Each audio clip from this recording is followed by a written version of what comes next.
Hello. So let us start the month of current affairs of the month, November 2023. So Karnataka Ratna Dr. Punit Rajkumar Hridaya Jyoti Yojana. So this is by the government of Karnataka, and this has named this Yojana to give tribute to Dr. Punit Rajkumar. So this is related to heart attacks. Mainly, this wants to save as many as lives as possible during the golden hour when the heart attack occurs. So this was announced in the budget this year. Generally, it targets the age group who are under 40s. So what are they doing under this? So what are they doing here? They are installing emergency devices in the public places, and they are going to set up the hospitals in the hub and spoke model, and they are also using AI technology to detect the conditions few minutes before. Then is it free or is it paid? So for BPL card holders this is free, and for the APL card holders they have to use their Arogya Karnataka Ayushman Bharat card to get the services of this Yojana. And on the same lines, I think Inspiration Day is also named on Dr. Punit Rajkumar. So it is on his birthday, that is on 17th March. Then we have a discovery of Zika virus in Chikballapur of Karnataka. So some basic things about Zika virus. So this is a viral, and it is mainly transferred by the mosquito Aedes aegypti, and some remain asymptomatic to it and some show the symptoms to it. There is no vaccine available for this virus. Then we have Karnataka Samaramba. So Chief Minister Siddaramaiah had flagged up the Karnataka Samaramba 50. So what is this Karnataka Sambrama? So this Karnataka Sambrama is basically commemorating the renaming of the state of Karnataka. Earlier it was called as Mysore state. Now it was called as state of Karnataka. So where was the program organized? It was organized at the Virupaksha temple, Hampi.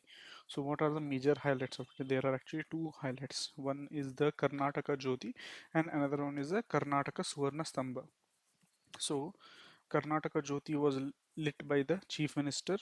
It is the same it is similar to the first time when it got renamed. Now that time I think Devraj Aras had also lit the lamp for the Karnataka Jyoti 50 years ago.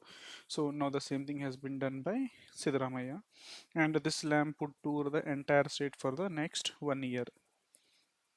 Then we have Karnataka Suvarna Stamba. So this is a 31-foot monolithic pillar to celebrate the silver jubilee of naming of the state, and its location is in Gadag city. One interesting fact about Siddaramaiah is that he was the first president of the Kannada Kavalu Samiti in 1983. Then we have extended producer responsibility. So what is this? Bengaluru Solid Waste Management Limited has registered for extended producer responsibility with CPCB. So here I think what is important is extended producer responsibility as a concept is only important because like what happens here is generally the recycling aspect is generally on either the consumers or the civil, I mean civil authorities of the state, that is the municipalities and all. But what this extended producer responsibility talks is it puts that responsibility of recycling on the producers. They should give the money to the product to be recycled. So this was under the waste management rules of 2016 and e-waste management rules of 2016, which in turn are under the Environment Protection Act of 1986.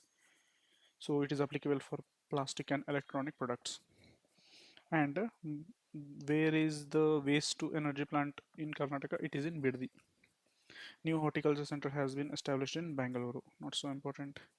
Then we have Gruha Arogya.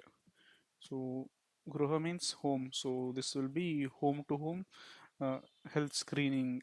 That is basically door to door health screening is a scheme which is called as Gruha Arogya. So what they are doing here is they test basically for the non-communicable diseases for the people who are specifically below 30 age.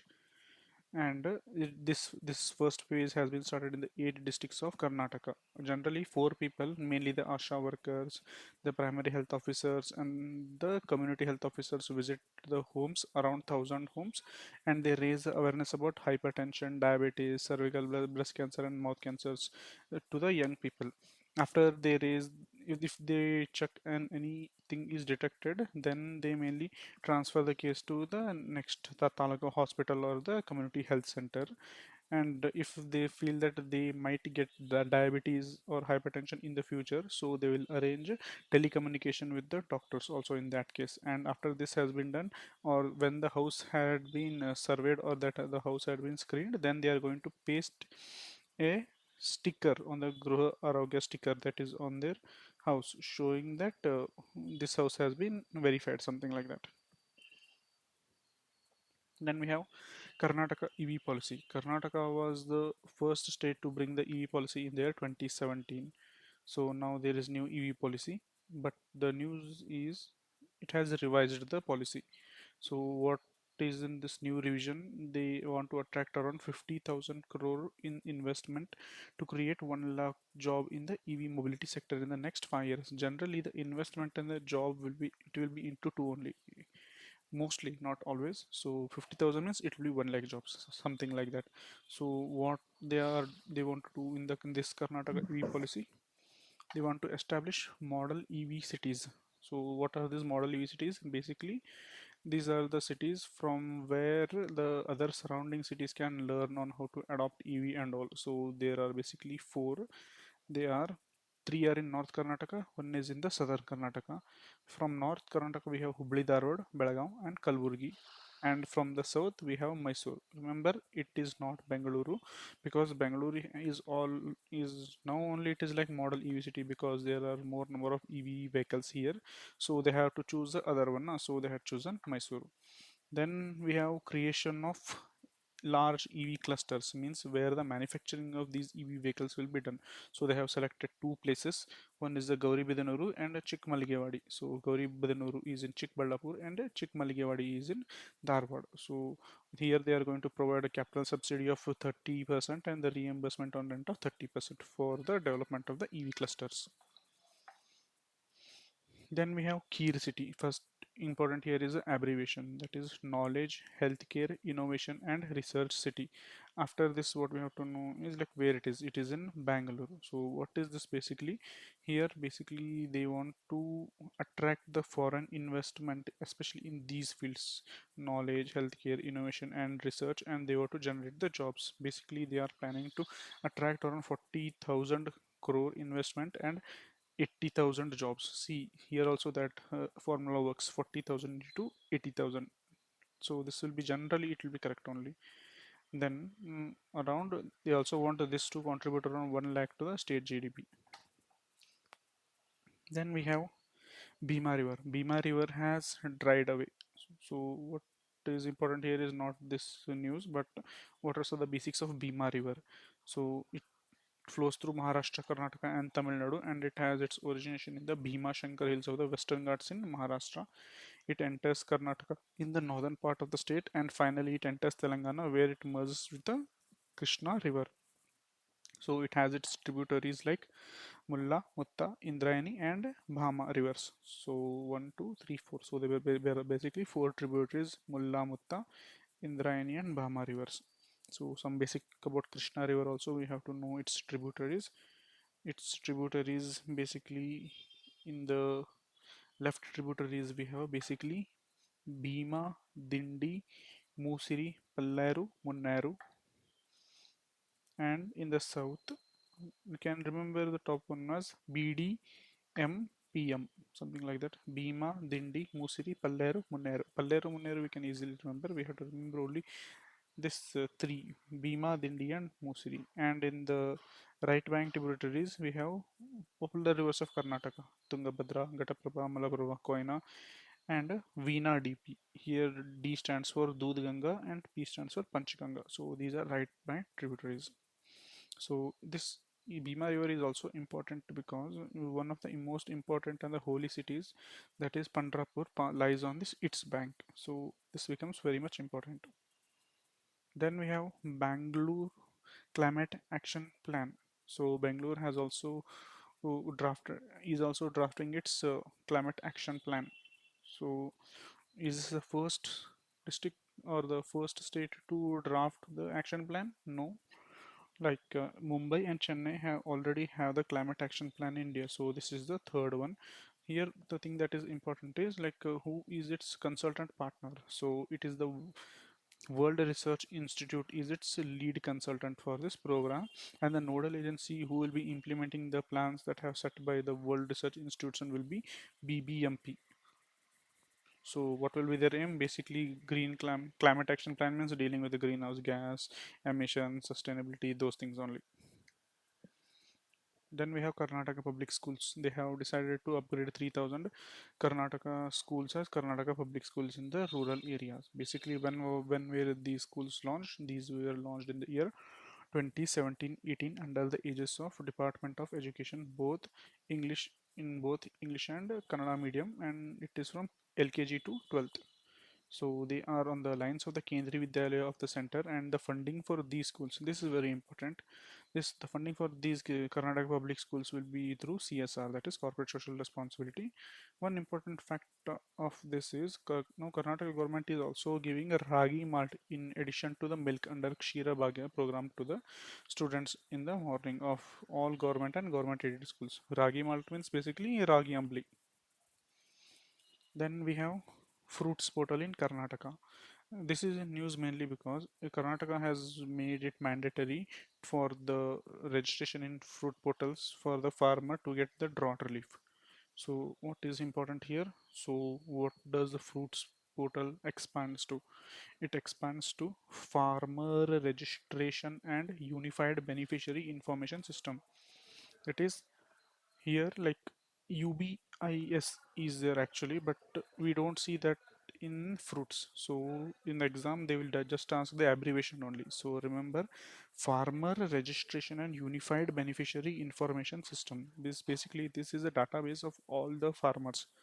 So based on this database, they want to use this database to have like one single database for all the benefits and all. So this has been developed by DPAR under NIC, which is in turn under the Ministry of Electronics. Then we have Boo Aadhaar scheme. So this is specifically for Bangalore city. So BBMP to launch Boo Aadhaar city for Bangalore. It mainly aims to digitalize the land records. So GPS and the latitudes and the longitudes, the coordinates will be linked, and the person who has the land, he will be getting then SES number, that is self-assessment scheme number. Then we have to know the location of this conference where it was held.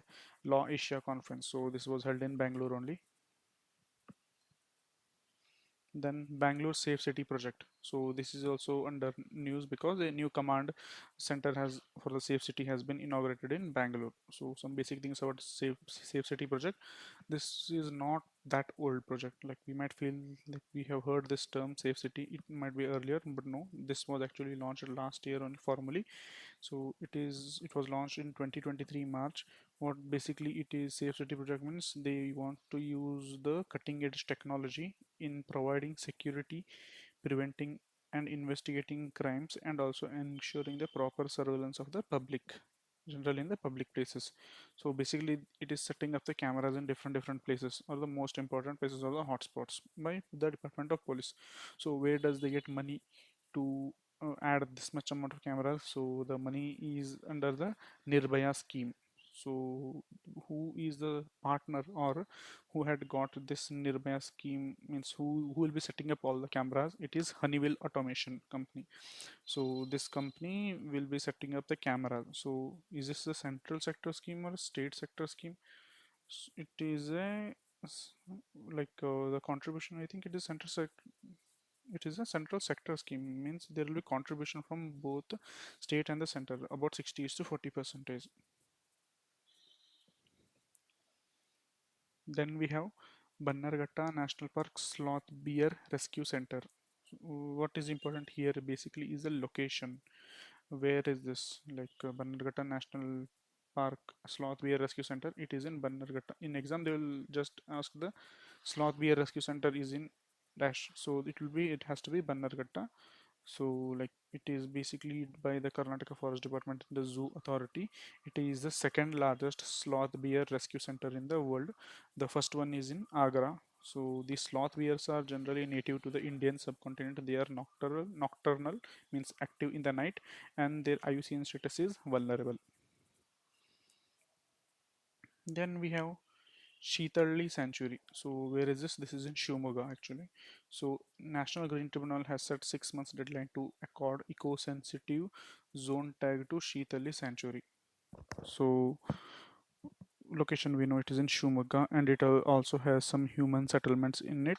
And two important landmarks here are the Mandagade Natural Bird Sanctuary, and another one is the Tunga Anikat Dam.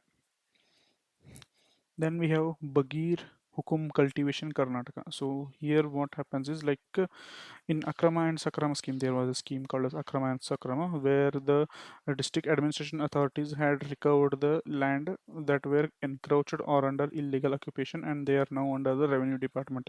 So these lands were then given to the farmers who were interested in cultivation on these lands. So this process has been streamlined through this Bagheera Hukum cultivation in Karnataka. So Tashildar to streamline the process and registration under the Bagheera Hukum cultivation. It is Bagheera Hukum cultivation is a term used to describe the cultivation on the encroached forest or government lands. Many landless or the individuals got the land through Akrama Sakrama scheme. So that is what I explained. Then Karnataka drafts the AVGC XR policy and the biotechnology policy. So what is the important stuff here is the timeline.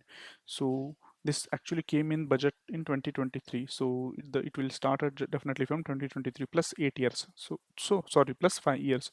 It will be till 2028, and the expansion of this AVGC XR, that is animation, visual effects, gaming, and comics and extended reality. And what about biotechnology policy? Like Karnataka is also referred as the biotechnology capital of India, and around bioeconomy of 27 billion was registered in 2022, and the third largest producer of ethanol producer in India. Other things are there, but they are very basic, like development of bio village, bio foundries, clinical make Karnataka as a global trial for trial hub. Like this is mainly for the perspective of means, so films we can ignore that. Just remember the timeline and what does it expands for. Government of Polytechnic in Ballari has got the NBA status, that is a National Board of Accreditation. Some people will come, they will visit the generally technical or engineering colleges, and they will give the certification based on that. If it is an NBA rated A, B, C, then more number of people will be interested and more joining will happen, something like that in this. So Ballari, the first state-run technical institution to get certified is in Government Polytechnic College of Ballari. Then we have advanced driver assistance system. So advanced driver assessment system has been implemented in 10 BMTC bus. So basically it mainly aims to increase the safety in the BMTC bus and to prevent the road accidents. So they also have an device called as Mobile 8 Connect. They are also given the vision, scam sensory cameras and the driver monitor systems and GPS units and iWatches to help them. Then we have doctrine of pleasure in news. This is was in news mainly because President of India has recently terminated a service of an Indian Army personnel. So why? Generally because of generally leaking some of the news to the enemy state or getting trapped in honey trap, such things. Because of that, the president has removed him. So what the term here important is doctrine of pleasure. So the head of the state, both India and of the Karnataka, like they have the doctrine of pleasure on all civil servants who join. So Article 310 and Article 311 imposes the restriction of on the civil servants. The governor and the president are empowered to remove the civil servants on any cases, means like they can remove whenever they want. So only it is called as doctrine of pleasure, and it is derived from the English common law, where the crown could dispense any person from the services at any time. So this is on the same lines, article 310 for president and article 311 for governor for the state civil services. Then we have Encore software. So Election Commission of India has designed this software to complete candidate and election management. Basically, remember Encore software as an election management software where all the things that were earlier done by paper, na, filing and all, now they will be done in this software only through electronic mode. Just that's it. New appointment of the Chief Information Commission. So, what is important here? The name itself. Hiralal Samaria has sworn as the Chief Information Commissioner, and basic things about Chief Information Commissioner. So, when did is it a constitutional body? No. From when did this was established? It was established in 2005 after RTI Act was enacted. So, how many members are there? Chief Information Commission, and not more than 10 members. That is CIC plus 10 members will be there. And who appoints them? It is appointed by president based on the recommendation of the committee headed by the prime minister as a chairperson, and other two members include the leader of opposition and a person chosen by the prime minister from the union cabinet.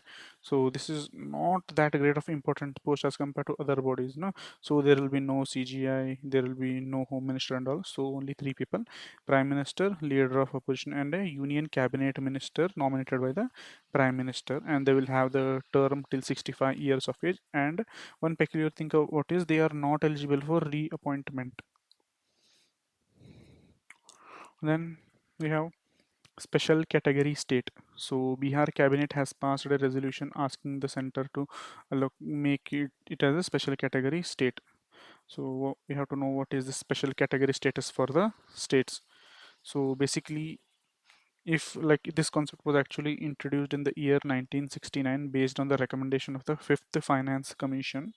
Mainly, it is granted by the center to assist those states that face the geographical and socio-economic disadvantages like hilly and difficult terrain, low population density, and the large number of tribal people staying there, strategic location, economic and infrastructure backwardness, and non-viable nature of the state finances. For example, some of the states here that we might miss in exam are Himachal Pradesh, Uttarakhand, and Telangana. Actually, 11 states are there. These three states are highlighted because we think these are developed states, so they cannot be special category states. So we have marked them like Himachal, Uttarakhand, and Telangana. Telangana, despite having Hyderabad in it, it is still a special category status. So what are the benefits for them? So as per the Gadgil Mukherjee formula, around 30% of the total central assistance will be reserved to these states only. And in the centrally sponsored scheme, where we will be getting generally 60 to 40 ratio, these states will be getting a ratio of 90 to 10. Then fast track court scheme. So this is not that important. Generally, they are establishing the fast track schemes, especially for the POXO cases and all. And it has been started from there 2019. Not that so great important.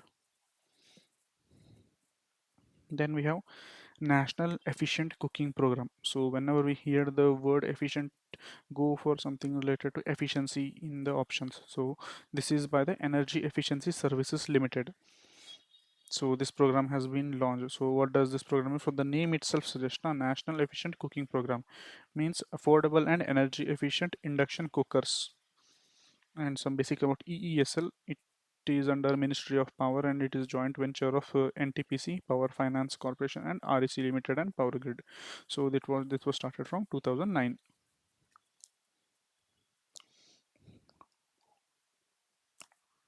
Then we have Leap Ahead initiative. Leap Ahead means jump forward. So who will be jumping forward? Startups. So, Software Technology Parks of India and the Indus Entrepreneurship of Delhi, which is a non-profit organization, had initiated this Leap Ahead initiative. Basically, they want to support and accelerate the success of the tech startups across the India. So, they are providing a fund of around 1 crore to startup and also providing the mentorship so that the startups that can leap ahead of their competition. So this is also under the sponsorship of Ministry of Electronics and Information Technology.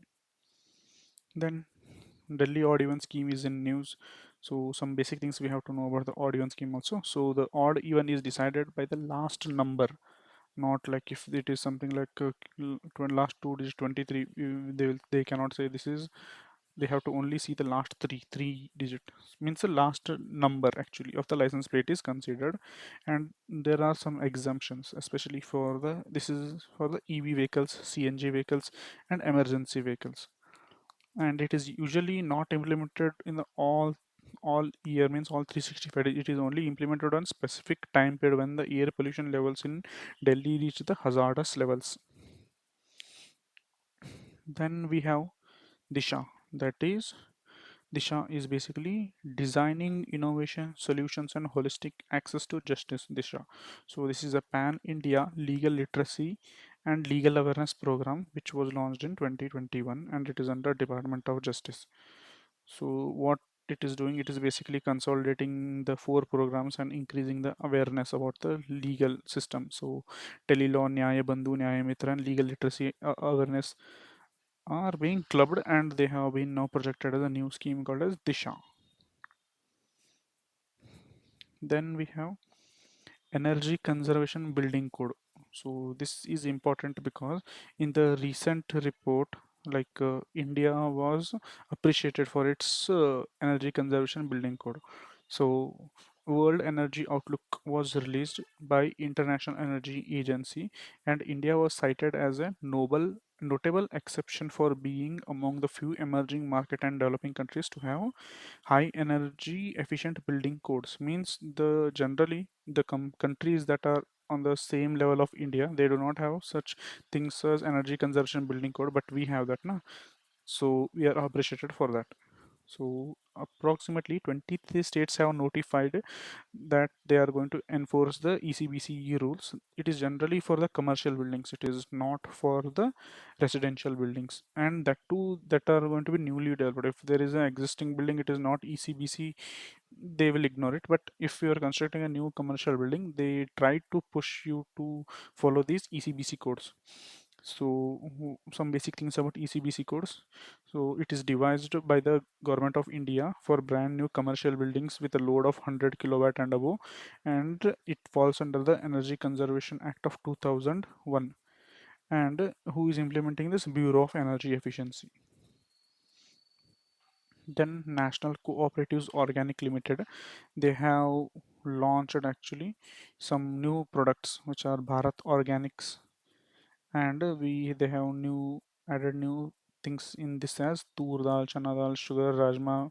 They have added them. Generally it is not that important, so basic things we will know only. It is basically National Dairy Development Board is the chief promoter of this, and six products are there. And the Ministry of Cooperation had set up this National Cooperative Organics Limited and Bharatiya Bij Sahakari Samita Limited in the year 2023. This will be running till the elections. I think in March it will be discontinued. Then we have new things. Nest initiative. So there we saw before ECBC was for commercial building. Now we need to have something for the new buildings, homes also. No, so for the residential we have this Nest initiative.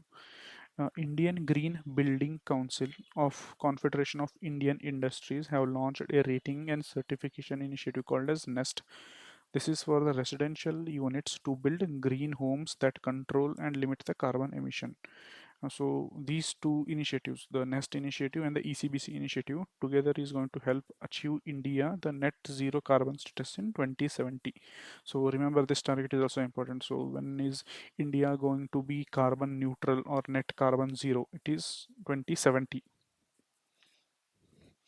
Greenwashing guidelines. So here what we have to know is what is the greenwashing basically. This was in news because Advertising Standard Council of India proposes guidelines to check the greenwashing in ads. So basically, what is greenwashing basically means portraying a product as misleading by providing misleading information of the product being much more environmentally friendly and environmentally sound.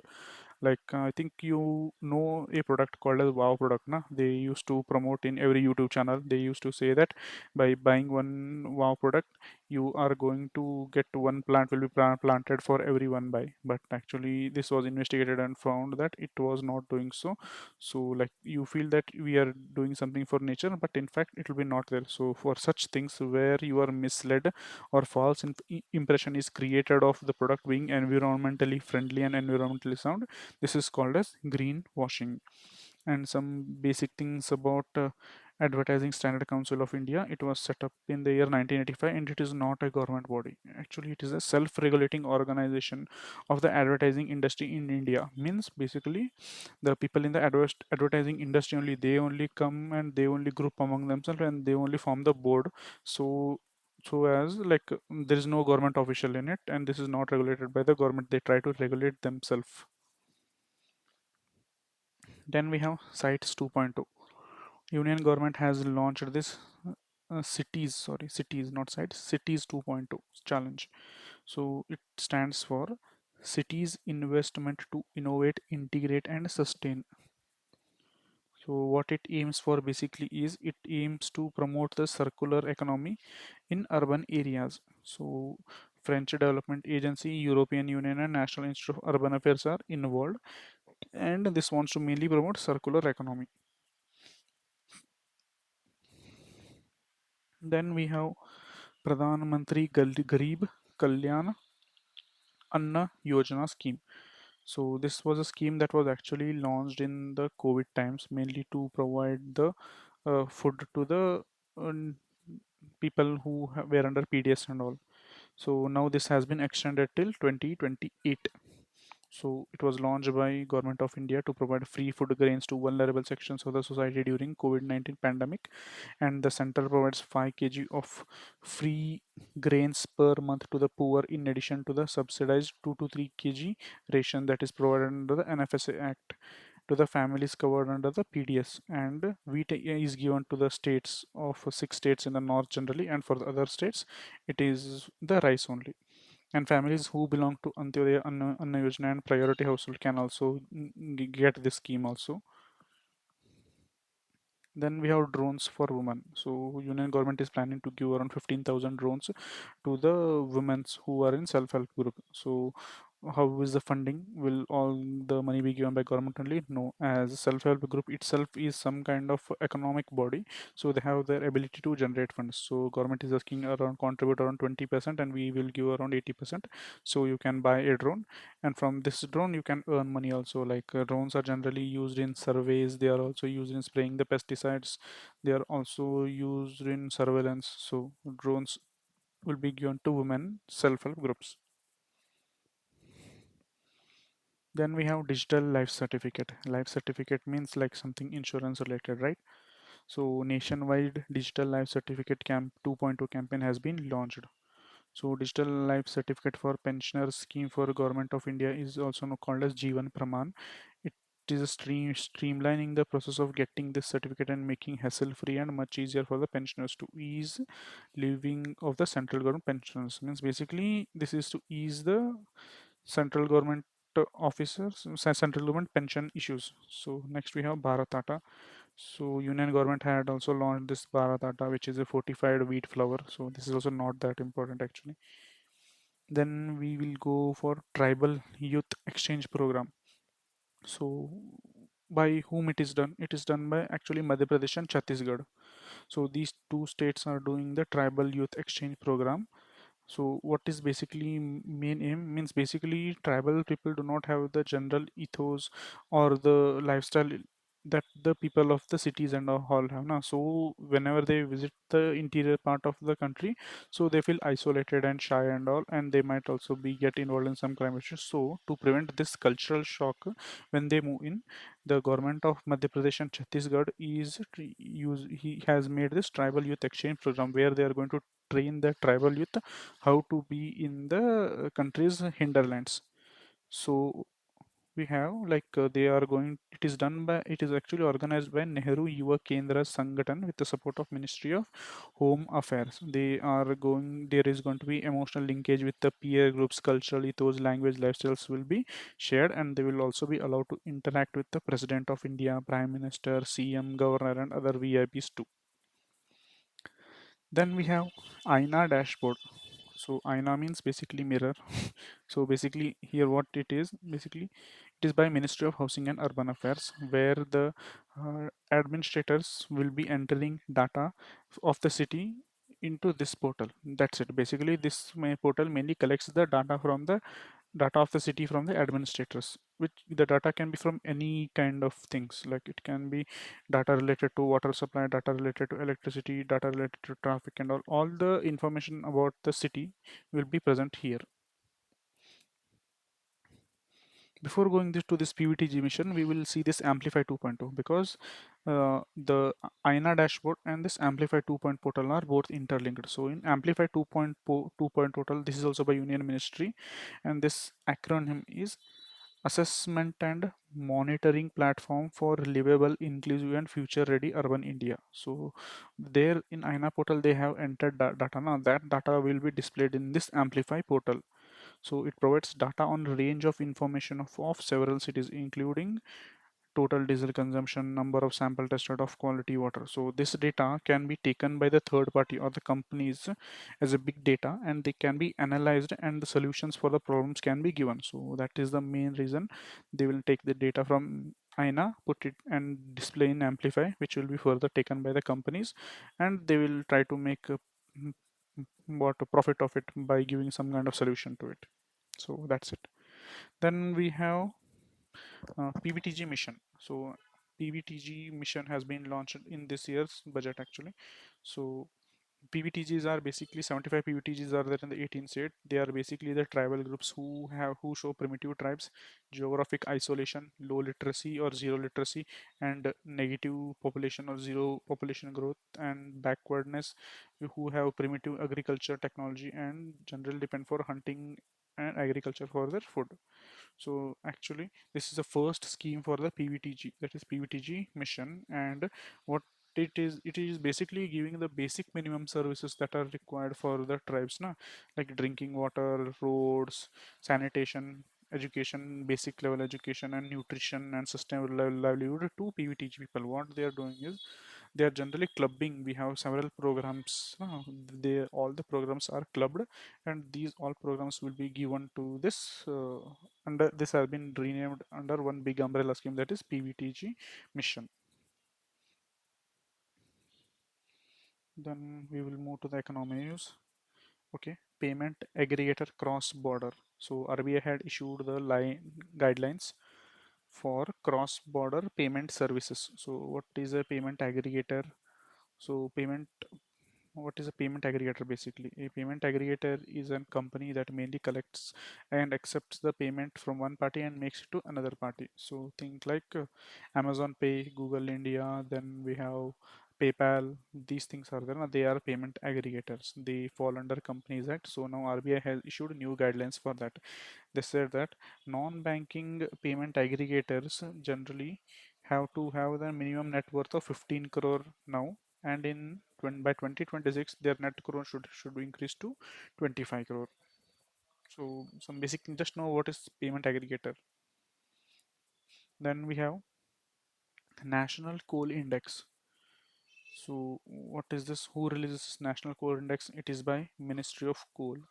And what is it is actually? So the coal index generally reflects the price or the change in price of the coal of a particular month related to the fixed base year. Means basically what is the monthly changing, how the price of the coal is changing every month, this coal index shows them. So what is its base year? Its base year is 2017, and based on this only the premium and the revenue sharing, all of them are determined. And not only cooking but also non-cooking and the various grades of coal are tracked in this portal, National Coal Index. Then we have insurance surety bonds. National Highway Authority has accepted the first insurance surety bonds as a bid sh- bid security. So what is an insurance surety bond? Instruments where insurance companies act as surety and provides the financial guarantee that the contractor will fulfill its obligation as per the agreed terms. And some basic things about National Highway Authority: it was established in the year 1988 under the Ministry of Roads, and it is an autonomous agency of Government of India. Then we have Investor Risk Reduction Access. So SEBI launches this program that has launched this actually. SEBI has launched Investor Risk Reduction Access. In the name only it is there, na, investor risk. So when will be investor on risk? whenever he's buying some shares or when he's selling some shares, and when sudden a technical glitch occurs and power goes or something like that happens, when he starts back, he's seen that his money is gone or something has happened. So this is a kind of risky task, na? So SEBI, along with the various stock exchanges, have created this so that whenever any technical glitch occurs, the payments are not impacted. Then we have real estate investment trusts are in news. So some basic things about this company that owns a typical operates income producing real estate or related assets are called as real estate investment trusts, and it works by pooling the money from the investors and investing in the commercial real estate. So generally how it works is like it is same to mutual fund. Only in mutual fund, like you put the money in ICICI and all, there will be an manager who will be investing your money into the various equities and all, and the profit earned will also be shared to you. This is also similar, like you will put the money in the real estate investment trust, they will take this money and they will put in the rent generating real estate services, like if there is a building construction going on, they will fund that building, and after the building gets ready and it will earn the profit. Now from that profit you will be getting your dividend, so that is real estate investment trust. Then we have Finance Commission is in news. Union Cabinet has approved the terms of reference of the 16th Finance Commission. It is headed by the ex-Niti Aayog chairman Arvind Pingaria, and it will have to submit its report before 31st October 2025. Then we have Barda Wildlife Sanctuary. So its location is important. It is in Gujarat actually. So it is in Gujarat. Why it is in news? Because the Asiatic lions will be shifted to this location now, because if all the Asiatic lions are there in Gir sanctuary only, if anything or any virus breaks out like the canine distemper virus, many lions will die and we might lose all of them. So to avoid this risk, they are now shifting it to the Barda Wildlife Sanctuary. So where it is? It is in Gujarat only, in Porbandar, where Gandhi was formed. So where Gandhi was born actually. So what are basics of this Project Lion? It is basically conserving this Asiatic lion by the government of Gujarat, and no, nothing. That's it. Then 2023 adaptation gap report. So what want to they get adapted from? So adaptation gap report has been released. It has been released by UNEP. So how to remember this one is, at a gap report means gap, there is gap between something that is target and what we are achieving. So generally will directly come to know it is related to environment. So gap between the deadlines or the things that are set in the Paris conference 2015 to what we are actually achieving. So this is the gap, na? So UNEP was doing that Paris. So UNEP will also be releasing this adaptation gap report. So it wants to evaluate the differences between the financial and the technological support provided to the developing countries for adaptation of climate change and the actual cost of adoption. So the amount, what are the highlights of 2020 the report is like, the amount has reduced of around 10 to 18 times. Not that important, just we have to know who released the report, that is important. MD15. So what is this MD15? So this is basically a new kind of fuel that has been prepared by Indian Railways in cooperation with Indian Oil Corporation Limited, which is called as methanol diesel 15. So it is a blend of 15% methanol in the 71% of mineral diesel and 14% other additives of IOCL. Then we have Project Dolphin is in news. So we might think Dolphin is related to Uttar Pradesh, Bihar, and all, but no, this Project Dolphin is by the government of Tamil Nadu. So, what government of Tamil Nadu is doing it? It wanted to conserve this dolphin, so they have launched the Project Tamil Nadu for Project Dolphin. So now they want funds. Now, how they will get funds? There is a fund of that, how they can get money from central government by joining the program of Integrated Development Wildlife Habitat Program. So that is a program of the central government where government provides around 60 is to 40 ratio money to conserve any specific species. So now they are using this way to get the money to their Project Dolphin. So what we have to remember, it is for Tamil Nadu government. Then auroras in India were seen in Henley and Merkel Observatory, where they are in Ladakh. Then Pusa 290 is likely to replace Pusa 44. What is this basically? This is basically a kind of liquid that mainly helps in early maturing of the wheat, and then the farmers get the more time to cut, which they say we don't get to time, so we burn them. That is stubble burning. Now they will be getting more time to burn, so they can prevent the stubble burning. Then we have Sir David Long Beaked Ichinda. Ichinda, or don't know pronunciation, just it is Ichinda, remember it like that. What is important here is this was actually believed to be disappeared or extinct, but we have found that it again in Indonesia. So one important thing about this Echinda is this is an egg-laying mammal. This question has been asked multiple of times. So behind this egg-laying mammal is Echinda. Then boiler machines are in quite demand in Punjab. So what is a boiler machine? Basically, it is a stubble management machine. Basically, it mainly packs the agriculture products in much more easily be handleable, manageable sizes and shapes. Then we have cloud seeding in news. Then we have, just a minute. Huh.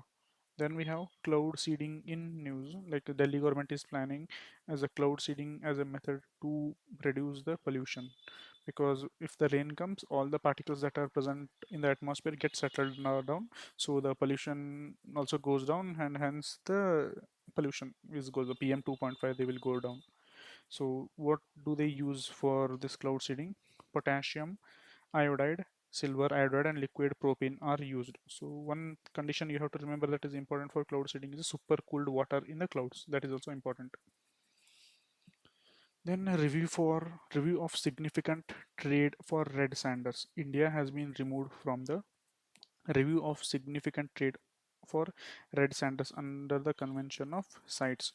India was listed in the Appendix 2 of the CITES since 1994. So, what was the basic issue is India's red sanders, like it was actually put under surveillance. So, like the trade of this get restricted. So, under the it was placed actually under the Appendix 2, na?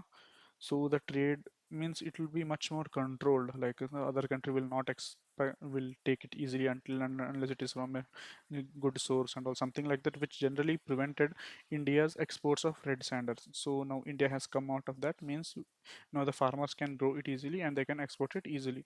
So India has complied with the requirements of the site's national legislation program unconditionally, and now is placed in category 1. So the farmers now can grow the red sanders and increase their income through cultivation and export of red sanders from the plantation. Then basic things about red sanders is it is generally found in Seshachalam hills of Andhra Pradesh in tropical and subtropical climates, and its status is endangered under IUCN. Anti-smog guns have been deployed in Delhi, same case. Then we have goldfish. So this is important because goldfish has been considered as a state fish of Gujarat. So it has also name other name called as black spotted croaker, and it is important mainly because of its value to its bladder. Means you might have heard about cod liver oil, no? That cod liver oil is from the bladder of this fish. So goldfish bladder among Gujarat has the highest value of exports.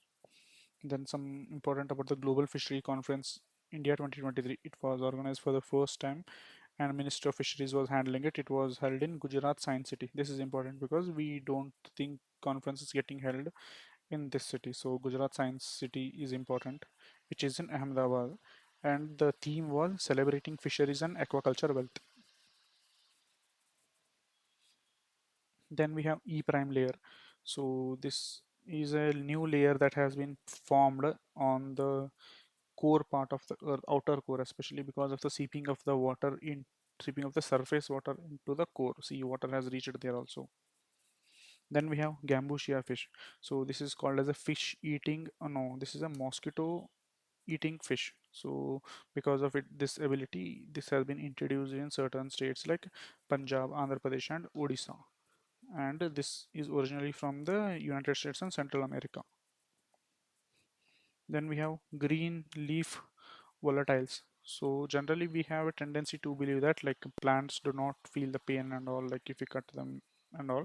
For the first time, the scientists have observed that plants sensing the changes, like these green group leaf volatiles are the organic compounds that are released by the plant's tissue, especially the leaves, when they are in stress, mechanical damage, herbivore attack, or pathogen infection. So basically, like whenever you cut the tree, next time be aware because they feel the pain also. So this we will do today only. Thank you.